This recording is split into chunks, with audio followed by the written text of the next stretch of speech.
Pasok sa panlasa ng MTV Europe Music Award ang galing ng Pinoy group na BINI. Ito'y matapos na manominate ang nasabing girl group sa kategoryang Best Asia Act ng 2024 MTV Europe Music Awards o EMA. Mga kalaban ng BINI sa nasabing kategory ang K-pop girl group na I-Lit, ang Indonesian singer na si Mahalini, ang Malaysian band na Masdo at ang J-pop group na Sakura Saka 46. Kung mananalo, ang BINI ang kauna-unahang Pinoy group na nanalo sa nasabing kategorya.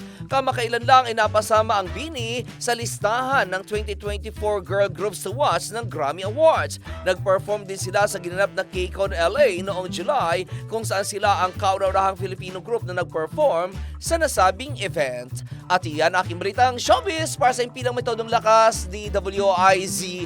Ako si Anton, nagbabalita ng tama, naglilingkod ng tama.